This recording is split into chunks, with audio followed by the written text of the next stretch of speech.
Here we go. The Asian Sensations. Here we are live in Megan's office here. It's the end of the day. So we wanted to quickly take about 20 minutes or so and do this. Yeah. I don't want to put my glasses on, Mike. We'll put a little Dr. Pepper sound. So we use this to be able to capture some sound, hopefully from our conversation, the way that we're talking. Oh. Hello. Let's just test sound. Okay, I'm going to talk from here. About right here. This is where I'm going to talk. How does that volume sound? This is me sitting straight up. I'll probably be right here. Maybe right here. But more than likely right here. Oh, look, my mom. She's sending me houses. Okay. Just test sound. Okay, I'm going to talk from here. About right here. This is where I'm going to talk. How does that volume sound? Sounds good. Yeah. This is me sitting straight up. I'll probably be right here. Maybe right here. Oh, yeah. More than likely That's good. right here. Oh. Oh, look, my mom. She's sending me houses. Okay.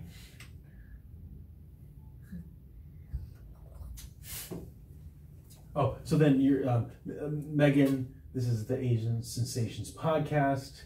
Today What's we're the topic? Go ahead. talking about communication. I thought we were doing limiting beliefs. Oh, limiting beliefs. Yes, thank you. Okay, we should. Let me start this. I took my shoes off because I'm tired. It's fine. You can. This Don't is your have office. stinky feet because I've been wearing open-toed shoes all day. It wouldn't matter if you did have stinky feet. I don't have a good nose here, so I can't really smell Okay. a lot of things. So then you'll tee it up and say, hey, take a break. Let's hear a word from our sponsor. Right? Yep. And then we'll roll right in. Okay. We have two tripods going on right now. We probably need a third one to see the other angle. I should bring my third. I should bring mine in. I'll bring mine tomorrow, and then we can just like. Have some fun with it. Wait, I can't bring mine tomorrow. What phone are we gonna use? Okay, well, might need another phone. I'm like, wait, I can't bring mine because that's. Well, you can. It's just there's going to be nothing attached to it. Yeah, exactly. So the idea here was what I did with this podcast. There's a quick interview the chamber had done. Mm-hmm. So they recorded it and then she sent it to me. So they had the front on version, and then Mason, he recorded the side, and so I was able to split. It took me maybe 15 minutes to do a decent edit job, but then I was able to like go back and forth on different angles. But it's the exact same audio, which was kind of cool. That's cool. The only downside was their angle, that way that it was shot, it was a little bit darker than mine. Mine was much more clear because we're using a little Ultra HD. Takes a lot of space on the phone, by the way, but it's totally worth it because then you look fabulous or not so fabulous depending on the old face, right? Oh, yeah. So yeah, luckily I'm Asian, so I don't necessarily look 40, even though I will be 40. So, okay. Wow. Side note. Okay. When's your birthday? August 20. Oh, right. We're August babies. Yeah, we are. Okay. Hello, everybody. Sherman, the crazy Asian. And this is Megan, and welcome back to the Asian Sensations podcast. So today's topic is on self-limiting beliefs or limiting beliefs, whichever way you want to say it. But first, let's hear a word from our sponsor. Awesome. So now, for those of you on the video, what Megan's doing is she's putting in the title of that little segment, and then she'll add a sponsor when sponsors become available. So we just need more episodes and more listeners, in order to get sponsorships. The cool thing about Anchor is that the moment that it's done, it'll automatically put in the sponsors inside of that middle of that segment. So a lot of times sponsors want you and the sponsorship to put it in what they call mid-roll. So it's embedded inside your podcast. That way people can hear it and listen to it, versus when it's on the front end, they'll skip it, or it's on the back end, they just want to listen to it. At least in the middle, they have a better chance of listening. It actually says that Anchor, they tell you it can't be at the end. Mm-hmm. It grays it out and says ads cannot be inserted here. Because one time I saw that and I was like, good insight. Yeah. So even, there you go. The Anchor app won't even let you shove it at the end. Yep. So. Yeah. Okay. So why don't I just tee up the conversation I have with Mom, and that's how we start us off with the topic. Yeah. Sound good? Yep. All right, thank you, sponsor. Want to be able to talk about this conversation I had with my mom the other day, Megan, where it actually was just last night. We're talking about work, and parents have a tendency to see a very high potential of you. Yep. And so she was telling me, hey, I hope that you can eventually see yourself being able to do more, like not. And I was like, what? You mean like not confident? And she's like, no, not confident. I feel like you have confidence in who you are, but confidence in doing things that you have not yet done before. And so I was like, wow, that's really insightful, because there's a balance, I think, between ego and humility, right? Like, yep. Hey, I'm the bomb, right? I'm the best. I can do whatever I want. Yeah. At the same time, going, well, if I want to become an astronaut, well, I better go back to school and learn. Or I could do the monkey route, and they just put me in a suit and send me up there. So that's kind of where, as we were talking about different topics that we talk about today, I thought that this one kind of made a lot of sense, just because it's been on my mind a little bit about, because you know me, right? Like, I don't walk around disheveled or depressed or anxious, and we're not going down the road of mental health issues. We're just talking about this idea of limiting beliefs. So how about for you, Megan? Do you ever feel like you have these limiters on what you can or can't achieve in life? I think yes. I think for me, most of the time it's kind of funny, because all of my trials, or like where I'm stopping myself, has always been because of my self-limiting beliefs, not because of others. Yeah. Because I think I've noticed in the last couple of months, just talking with the people that are in my circle and whatnot, the outside impression is like, I'm an entrepreneur, I'm a go-getter, I'm driven, I have great marketing skills, I'm this and I'm that, and I can do so much. But in my mind, it's always getting over that, like, I don't think I can. I don't think I can be this entrepreneur, or whatever it is that the thought is. And so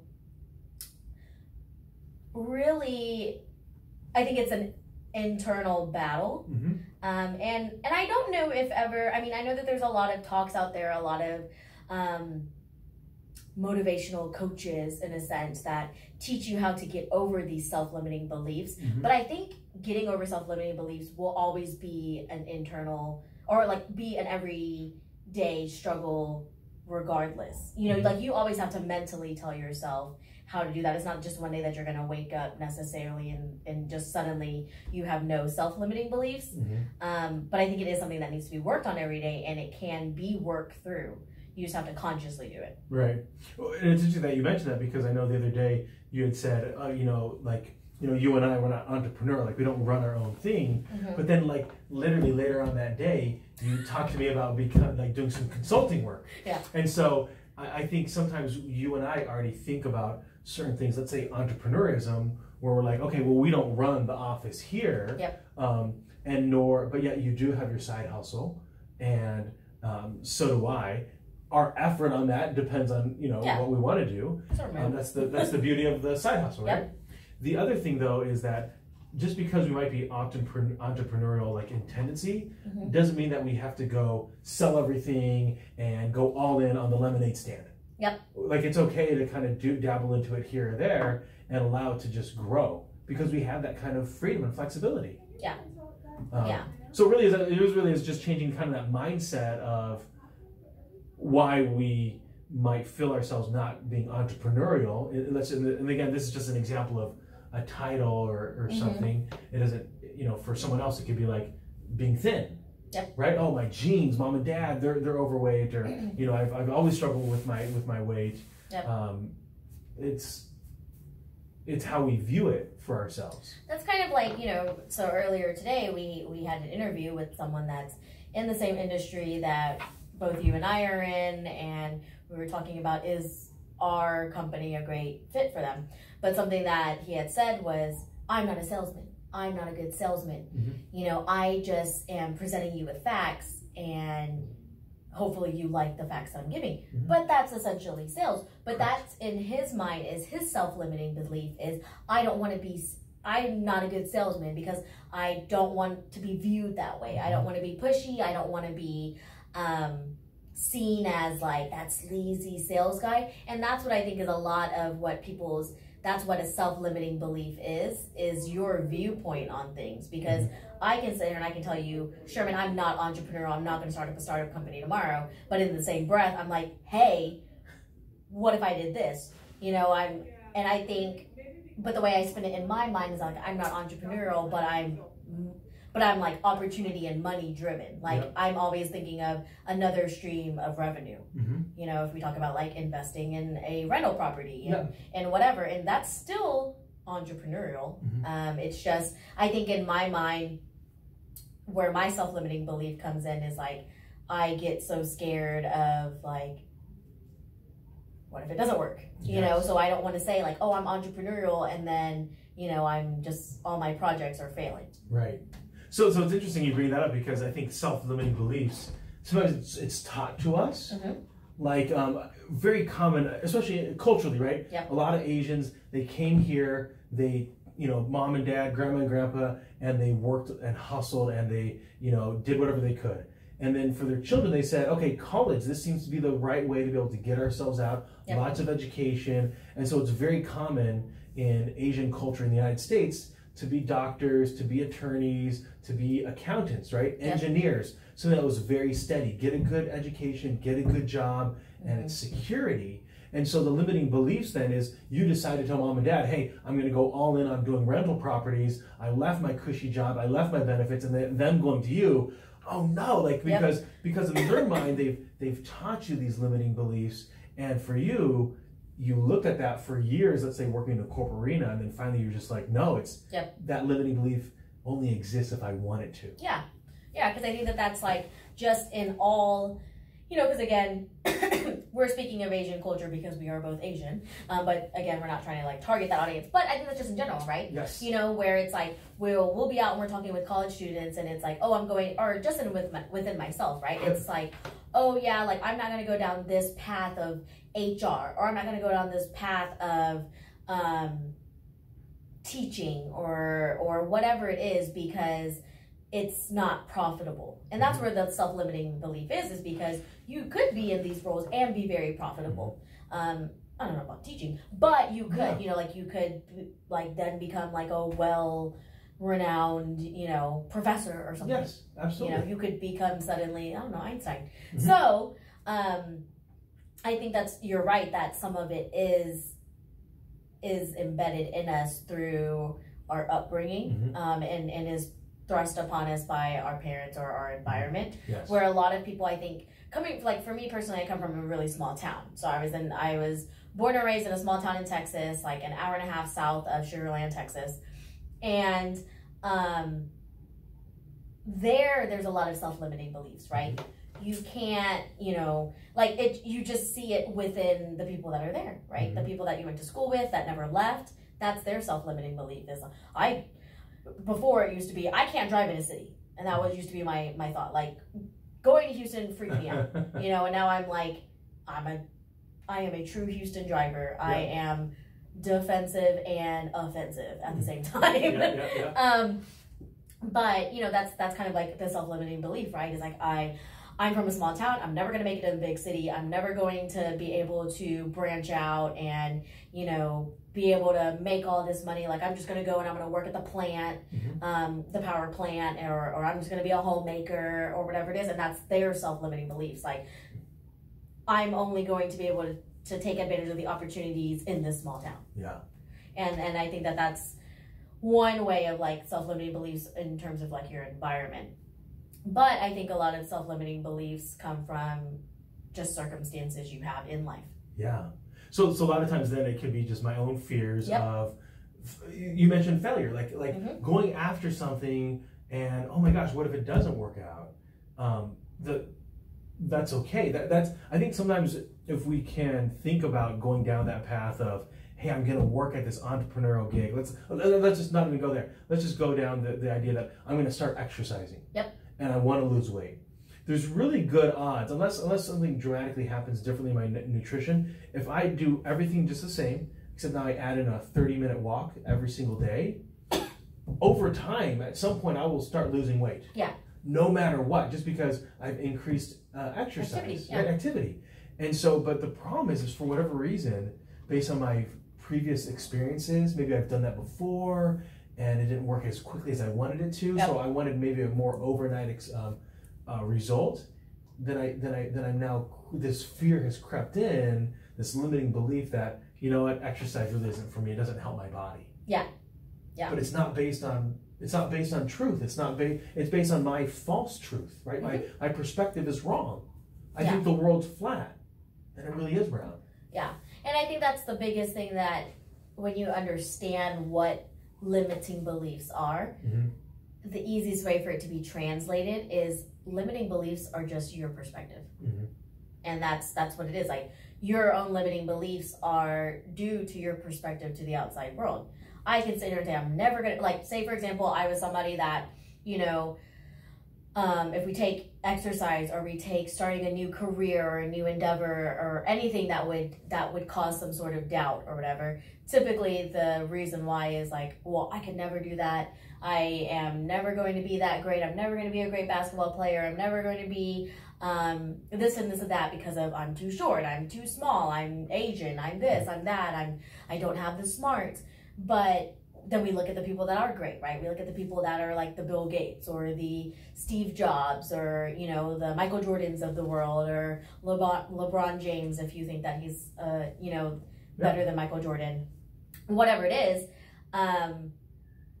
They don't, the biggest thing that I always hear when I listen to like self-help, not self-help books, but personal development books. Yes. Right? Like anything like that, the number one theme that they're always putting out there is that these people aren't born with some supernatural gift. Mm-hmm.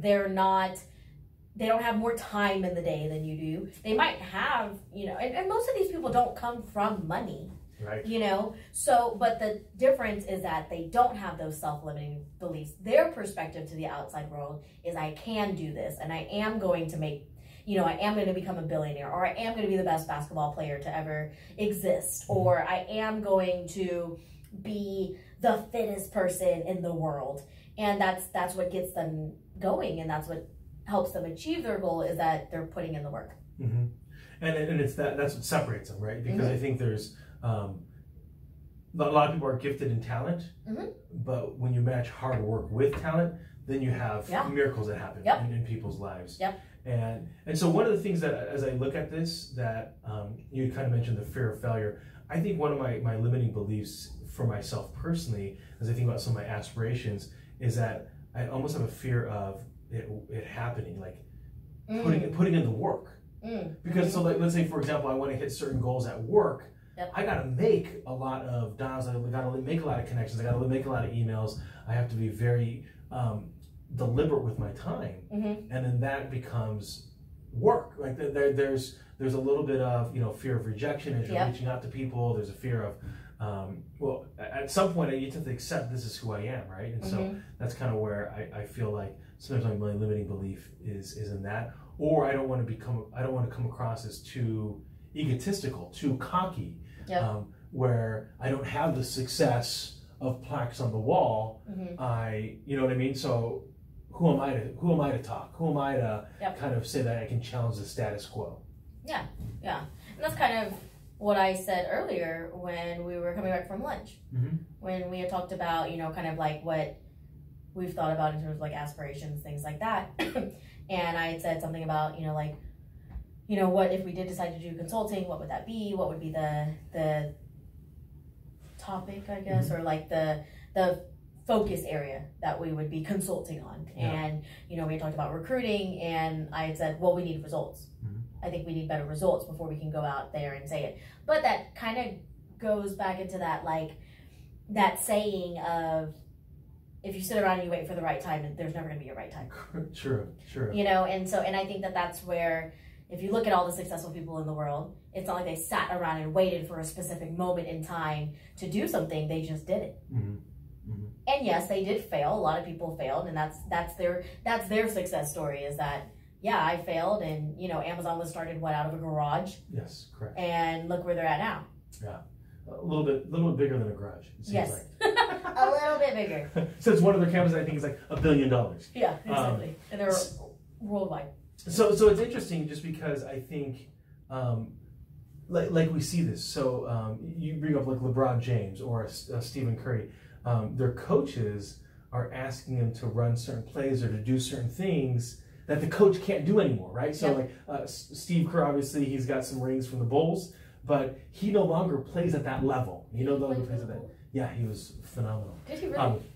Yeah, and so it's cool. I mean, so he gets it, right? He knows the nerves. Yeah. So he can speak with empathy, but now he's telling the team to do things he can't do. That was 20 years ago, right? And so he's not that fast. He's not. I'm sure he can still shoot really well, but for you and I, being a coach, being a consultant, and let's say that realm, we don't have to have the greatest process, but we have one. Yeah. And we execute on it. And so we don't have to bring in the greatest talent, but we do bring in talent. And so that's kind of like, I think sometimes people get stuck that they're like, okay, I can only help people up to Everest if I've been there first. That's true. The problem is that you don't have to. Sherpas run up and down. They don't go all the way up to Everest. They just help people get to certain legs of the trip, right? The different plateaus to acclimate and whatnot. I'm not an Everest climber, but I'm going down this thought process, and this is what I know from the outside. Yeah. If anyone's like been a Sherpa, then feel free to message in and let us know. Let us know if you've actually been to the top of Mount Everest. But yeah, so that's just kind of, I think, the biggest thing. If you're in that point of your life where you feel like, God, I have all these aspirations, I have all these goals, but I don't know, I just don't understand why I'm not achieving them. Majority of the time it is your own self-limiting beliefs that are stopping you. But the thing is I find myself a lot recognizing that it's my self-limiting beliefs, but I don't do anything about it. You know, where it's like, so that's where I go back to my statement of, I think getting over your self-limiting beliefs is something that always needs to be overcome, regardless, because you can get over one self-limiting belief and another one's going to creep up. Yes. And that's just human nature. That's just the way that we are. And, you know, because for me, nobody in the outside world can tell me I can't do anything. If somebody turned to me today and was like, you cannot do this, I'm like, I'm going to prove you wrong. You know, it's like how I was when I started my network marketing, you know, and that's why I still do it. That was me when I started wedding coordinating, you know, and this is where I'm heading now when it comes to like real estate investment, same thing, right? You know, it's, you know, people are gonna be like, you can't do it. You don't know enough about the market. Watch me. Yeah. But then it's like on my own internal, it's like, can I do this though? And it's not because of an outside influence. It's just me, you know, saying like, I don't know if I have enough of this, or I don't know if I can run this the way that I want. But so a lot of times I think we get those thoughts and it's meant to propel us to do something, right? So let's use this example of real estate. So you want to get to know the ins and outs of it, right? And so now you can listen to podcasts, you can read books, you can, you know, Google online, you know, real estate investing ins and outs. You can read newspaper articles, magazines, right? There's a multitude of ways that you can learn about some of the mistakes and successes that people had in the real estate game. Yeah. And so I know my buddy and I, when we were listening to this, you know, we heard podcasts on people making their living in you know, traditional apartment complexes, 8-plexes, 4-plexes, duplexes, single family, you know, one massive apartment complex, trailer parks. And then so you listen to all these people and how different ways that they were able to then leverage it. And then we knew that on a small scale how to do one. Now it wasn't perfect. We made some mistakes. Like for me, I should have got a property management company ahead of time. Because me, landlord, going after someone, and this is what happened, and asking them for a late rent, it sucked because I already ran a full day and I got to go to this people and ask them, and I know financially they're not in the best wherewithal. I know I'm doing better than them financially, right? It's just how it is. They're renting from me, and so it just really put me in not a fun position. And so had I known that, I did know that I could get a property management business, but I was like, I should do it on my own, so that way I can get that 10%. That's me. Which was done currently. Because then literally what happened, I remember I'm picking up my wife in Minneapolis, 3 hours away from where I lived and where the rental property is. And there's raining out there and it's flooding in the basement. And now I'm calling a plumber on the weekend, paying weekend rates to some stranger. So I don't know if I'm getting the best rates on the weekend. Where property management would, they may either kind of already have all of that. Yeah, they already have the relationships in place. I'm literally just calling it out of the yellow, like a Google. I Googled it. And so I just bring that up as I think learning from our mistakes is just part of the process. I had recently read a quote that said, success and failure are literally on the same road. It's just that success is further down the road than failure. Yeah. And I think so many times, once people hit their first roadblock of failure or setback or rejection, whatever that scenario is, they just stop. You know, that's kind of like in like fitness, right? People will be like, I worked out for 3 months, I did this, I did that, and I only lost 5 pounds in 3 months. Like, this is dumb, I'm over it, not gonna do it again.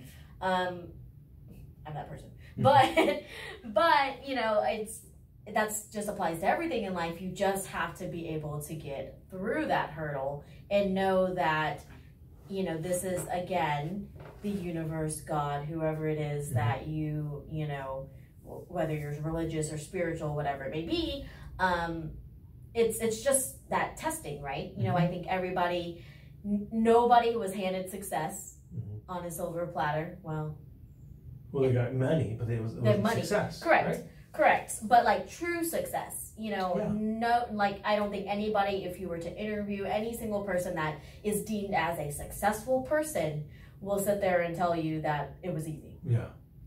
The easy path to the Mount Everest was a walk in the park. Yeah. No problem. I just did it. You know.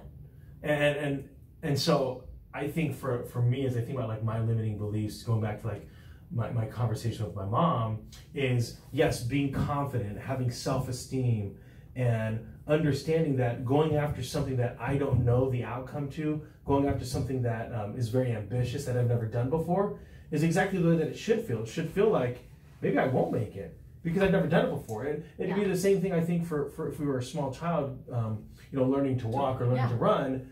But I mean, mentally, we probably didn't have this kind of thought process. We just did it. Kind of like learning to ride a bike, I think, is the better. Yeah. Because I don't remember when I learned to crawl or walk or run or anything, but definitely when I learned to ride a bike, right? You get over that fear, you know, because at first you're like, I'm just gonna fall over. I don't have balance. Like, give me my training wheels. I don't know. But then it's just, you know, one day you muster up the courage, or you're just like, I'm just gonna try it. If I fall over, I have a helmet on. I didn't have a helmet on. I have knee pads. I didn't have that either. But you know, it's just kind of like, you know, like you know that it's okay if you do fail the first time. You just got to pick yourself back up. And what's interesting is what we have right now, more likely than not, is what we wanted in the past. Yes. So those are the goals, those are the ambitions, right? So, you know, you and I are both college graduates. At some point, we enrolled into college and we were like, man, I can't wait to get through college. Yeah. I look forward to graduating. And here we are on the back end of that. Yep. And so what's interesting is you and I both know that we could go to college again and still and crush it, because now we have this point of reference. But there was a little bit of fear of, hey, I'm paying this tuition. Can I get out in a timely manner? Can I get a job when I graduate? Pass? Yeah, I'm going to pass all these classes that I got to take, and so can I get into the specific college that I want to, or degree? And so that's really where it's interesting, because I think sometimes we forget that we've accomplished certain things that we've wanted, that we wished for, that we hoped for. That, you know, if you're spiritual, maybe you prayed for. There's certain things that you wanted to accomplish, and here we are. And so we almost need to accept the fact that the limiting beliefs that we have are garbage. Yeah, pretty much. And that actually makes me think of this quote I saw the other day. It's been, I mean, I've seen it a couple of times. It floats around, but that's what it is. It's like, everything that you have today is probably what you wished for a year ago, or like where you were a year ago is not, you know, is a completely different place than you are today. Mm-hmm. So, you know, I think we sometimes get too caught up as within ourselves, or like just human nature. We get so caught up in our failures and the negatives that we get buried in it. You know, like it's like, I already forgot what my train of thought was going to, but you know, it's just like, don't be so caught up in the times that you failed, but also celebrate the times that you won. Mm-hmm. And there's probably, even though you may not feel that you're in the place that you want to be right now, you probably felt this way before, and Mm-hmm. you probably got through it, and you're going to get through it this time. Yeah. And I think there is somewhat a need to have goals that somewhat scare us. Mm-hmm. Right, because like you said, we all have the same amount of hours in a day, and we're all going to accomplish certain things. You may as well make it ambitious. Yeah. Right? Just even if you want security, get the most secure job, get the most secure paycheck, get the most secure relationships.